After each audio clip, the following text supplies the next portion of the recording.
Hari ni kita nak review iPhone Air yang baru dilancarkan bersama iPhone 17 series dan dia merupakan iPhone yang mengganti iPhone Plus. So jom kita tengok adakah iPhone Air ni iPhone yang bagus ataupun dia hanya satu meh punya produk.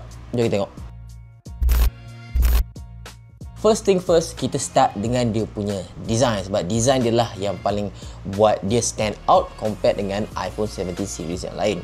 But specifically, apa yang kita nak fokus pada design dia adalah dia punya kenipisan dia. So kalau korang tengok ni, boleh fokus tak kamera? Fokus.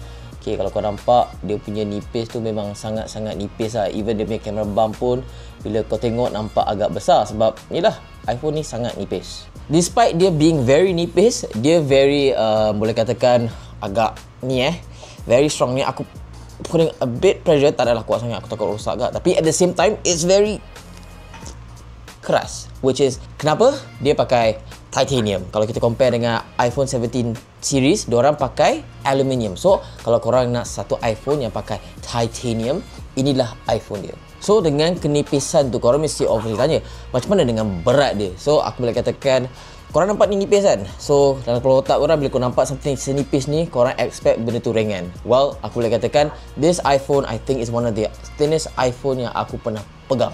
But adakah itu benda yang bagus ataupun benda yang tak? Sebab bagi aku, handphone premium ni kalau boleh kita nak ada a bit of weight to it, so dia tak adalah rasa macam mainan. Tapi bagi aku, dia punya combination of nipis dan ringan just perfect untuk size dimension dia. So kita gerak pada specification dia. Dia pakai A19 Pro, sama chipset yang ada dekat Pro dan Pro Max. Dia ada 12GB RAM dan dia ada storage 256GB dan selebihnya. So untuk screen ni pula, aku nak kena baca off screen sebab agak panjang dia punya spek. So dia ada display 6.5 inch Super Retina XDR OLED display dengan teknologi ProMotion 120Hz. Dan bagi aku, ProMotion ni merupakan satu benda yang sangat bagus. Sebab apa?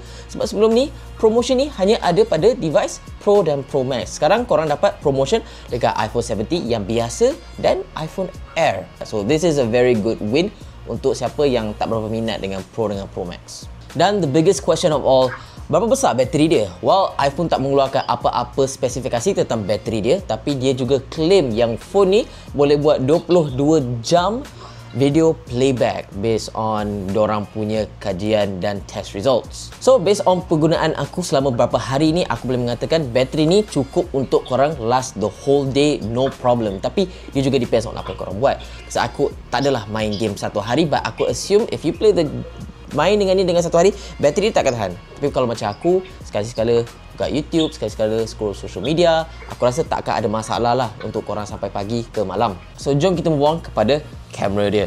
Dia ada single lens 48 megapixel Fusion main camera. Dan dia juga ada 18 megapixel selfie camera. Dan mari kita pergi ke tempat lain so aku boleh tunjuk korang kebolehan kamera ni. So sekarang kita berada di pantai, aku tengah cuba iPhone Air punya center stage. Dan kalau korang nak tahu, center stage ni ada dekat semua iPhone. Bukan sahaja iPhone Air tapi iPhone 7, Pro dan Pro Max. Dan bagi aku, one of the biggest benefits of using center stage adalah korang dapat guna dia sebagai horizontal camera walaupun korang pegang vertically, which is satu benda yang bagi aku sangat-sangat best, because camera placement tu bukan berada di tepi kalau korang ambil gambar ataupun video pakai kamera biasa. And the camera quality, well, aku just nak cakap kat sini, dia memang lawa lah. Bukan lawa, dia sangat-sangat lawa. Dia shoot boleh 4K 60fps dekat kamera belakang. Dan dia juga boleh shoot 4K 60fps kamera depan. So korang tak perlu risaulah bab quality kamera. Dan adanya feature center stage ni, korang akan dapat, aku rasa, pengalaman yang sangat best lah bila pakai kamera iPhone. So, on to the last part, aku punya pendapat tentang the iPhone Air obviously. So, apa pendapat aku tentang the iPhone Air ni? Well, aku ada sedikit benda yang aku tak berapa minat pasal iPhone ni. First of all, isu bateri ni. Okay, memang aku kata tadi dia boleh tahan satu hari semua. That's the thing. Sekarang boleh tahan satu hari. Setahun daripada sekarang, 2 tahun daripada sekarang, 3 tahun daripada sekarang, belum tentu lagi. Sebab kita tahu bateri ni, dia tak akan, nyawa dia bukan 100% selama dia hidup. Dia akan berkurang. Dengan bateri yang, dengan phone yang senipis ni, aku tak expect bateri dalam ni besar. So down the years, aku tak tahulah telefon ni mampu kekalkan cukup tenaga untuk dia bertahan satu hari. So Sekarang kita nak cakap apa sebab yalah phone ni baru keluar beberapa hari, but down the road, down the years kita akan tahulah is this iPhone capable of tahan satu hari ke tak. Tapi iPhone dia ada solution untuk korang. Biasalah company ni dia buat satu masalah, dia introduce satu solution. So apa solution dia?